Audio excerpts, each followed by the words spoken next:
રાજકોટ જિલ્લાના ઉપલેટા તાલુકાના ગાધા ગામમાં આવેલ ગામમાં દરગાહ ભવ્યથી ભવ્ય રીતે ઉર્સ ઉજવવામાં આવ્યો। ગાધા ગામમાં આવેલ આલમશાહ બાપુનો ઉર્સ ઉજવવામાં આવ્યો। ઉપલેટા તાલુકાના ગાધા ગામમાં આવેલ ગાધા દરગાહનો ભવ્યથી ભવ્ય રીતે ઉર્સ મનાવવામાં આવેલ, જેમાં ધોરાજી, ઉપલેટા, જામનગર જેવા વિવિધ વિસ્તારોમાંથી દરગાહનો ઉર્સ ઉજવવા માટે બિરાદરો બહોળી સંખ્યામાં ઉમટી પડ્યા હતા અને આખો દિવસ ધાર્મિક વિધિઓ કરવામાં આવેલ હતી, જેમાં ન્યાસ, ગુર્જર શરીફ તથા આમ ન્યાય તથા ધાર્મિક કાર્યક્રમો પણ આખો દિવસ કરવામાં આવેલ હતા અને ગાધા દરગાહના ઉર્સનું ભવ્ય આયોજન કરવામાં આવેલ હતું। આ ઉર્સ બહાર ગામથી પણ બિરાદરો બહોળી સંખ્યામાં દર્શન માટે ઉમટી પડ્યા હતા। દર વર્ષની જેમ આ વખતે પણ ઉર્સનું આયોજન કરવામાં આવેલ અને દરગાહ બધા ઉર્સમાં ભાગ લઈને ધન્યતા અનુભવી હતી। મારું નામ સલીમ ઓસમાન હિંગોરા, ઉપલેટાનો રહેવાસી। આ ન્યાજ દરમિયાન બધી ન્યાજ હું એકલો ભોગવું છું। કમાટી અમારી ઈસરાવાળા, ઉપલેટાવાળા બધા કામકાજમાં બધે હોય છે। હિન્દુ મુસલમાનની એકતા છે, એમાં કોઈ જાતનો ઘટતો નથી। ગુલુ બાપુના 2 છોકરા છે, એ ઉરસ કરે છે।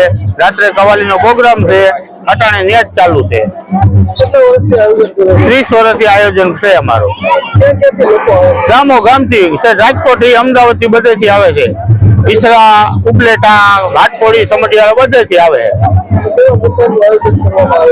પ્રકારમાં આવે છે, આવું જવું ફ્રી છે, ચા પાણી ફ્રી છે, નાસ્તો ફ્રી છે। બીજા નંબરમાં અમારી ન્યાજ છે ફ્રી છે।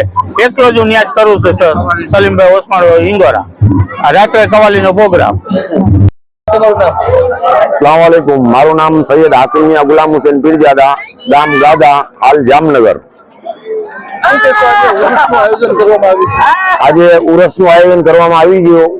વહેલી સવારે 4 વાગે ગુલશન શરીફ હોય છે, સવારે 10 વાગે મિલાદ શરીફ હોય છે, બપોરે નિયાજ હોય છે, અત્યારે સાંજે 5 વાગે આમ નિયાજ હોય છે અને રાત્રે 10 સાડા 10 વાગે કવાલીનો પ્રોગ્રામ હોય છે।